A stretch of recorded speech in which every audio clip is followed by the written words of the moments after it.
Hey guys, it's Jenny, and in this video I will be recording the slow etude for Maryland's Junior All-State Clarinet auditions for 2018-2019. It's on page 24 of the Advanced Rubank book for clarinet. It's number 6 and it's the top line only. So I'm going to go ahead and play it through with the repeat, and then I'll give you some tips on how to practice it.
So there we go. The tempo that they want you to play is dotted quarter note equals 54. Just like if you saw my bass clarinet videos for Junior All-State, I think that that's a fast tempo. I think, I'll pull up my metronome here, that you would be fine. Let's see what 46 sounds like. Okay, 46 is a little slow, but I think you would be fine going 50. The tempo marking is larghetto, so largo is very slow, but when we add the etto, it just means a little bit, so a little bit very slow. I think for a tempo marking of larghetto, that's a little fast, though I wanted to play it for you at that tempo so you could know what they wanted. So let's go through and talk about some things.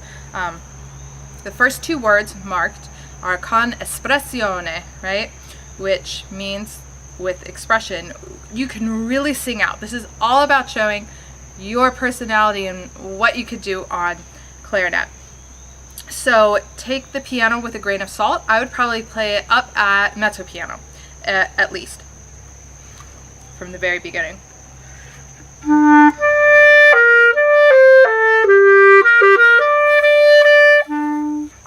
And then we have, in the second full bar, we have 2 tenuto marks over the last 2 E's of the measure.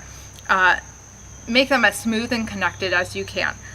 I should have mentioned that we're in 6/8. So for those of you who haven't played in 6/8 before, we have 6 beats in the measure and an 8th note gets 1 beat. So that being said, we have 1 8th note before our first full measure. That's our pickup note, and it starts on beat 6.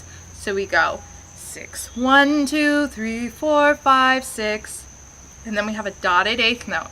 In 6/8 time, a dotted 8th note is held or is played for a beat and a half. So you count it 1 and 2, and then those 16th notes afterwards are and 3 and. So 1 and 2 and 3 and 4, 5, 6, 1, 2. Okay. Now let's jump down to the second line. So we're at piano, and now in the second line they want us to play pianissimo, which is another reason to bump up the dynamics altogether, right? When it's your solo, you want to use soloistic dynamics, so think everything up 1 dynamic mark. The reason why we want to play pianissimo in the second line, ooh, I hope you guys could hear that. That was a really good crack. Is because if we were playing this as a duet, like it's written, the bottom line player has the melody then, so you want to back off. So you want to show the judges that you understand that it's not your solo part. You're not the melody at that point. Don't disappear to nothing, but play quieter than before.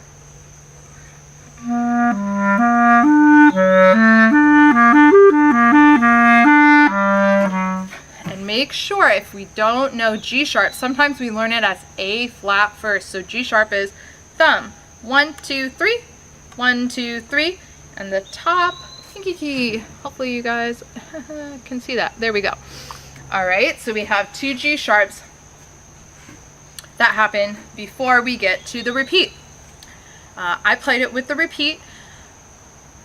If I were to guess, you probably won't have to play it with the repeat for the actual audition, but you need to practice it with the repeat because they may just throw it in there just to see if you know what to do. So we have the repeat, the measure, or right before the repeat sign, we only have 5 beats. So we have, hopefully you could hear my tapping. 1, 2, 3, 4, 5, and then we go back to our first note, which is beat 6. 6, 1, 2, 3.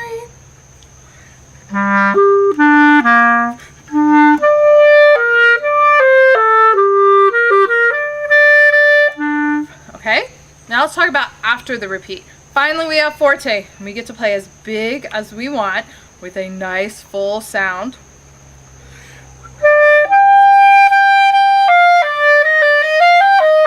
And I'll crescendo through those 16th notes. No, there's no good octave for me to sing that in.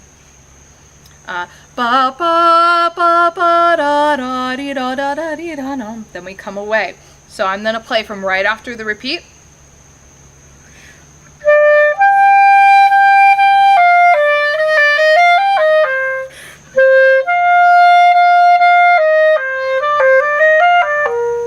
And then we're back to piano.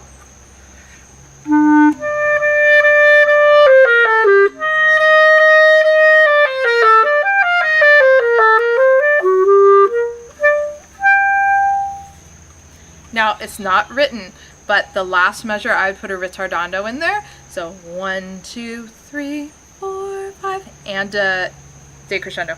So I want you to get a little slower and a little softer, okay, at the very end. The only other thing to note here, we have G sharps, make sure you catch them, and we have those tenuto marks, da, da, da. You could also interpret them, because we have so many slurs, you could interpret them as not being as connected.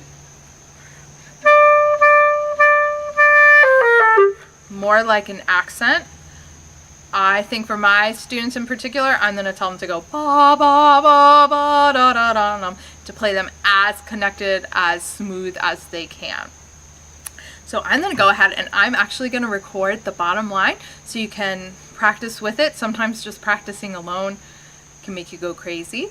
But if you have any other questions about the top line and what you have to play for the audition, go ahead and ask me in the comments, and I'll link the other video below where I'm playing the bottom line. Okay, bye guys.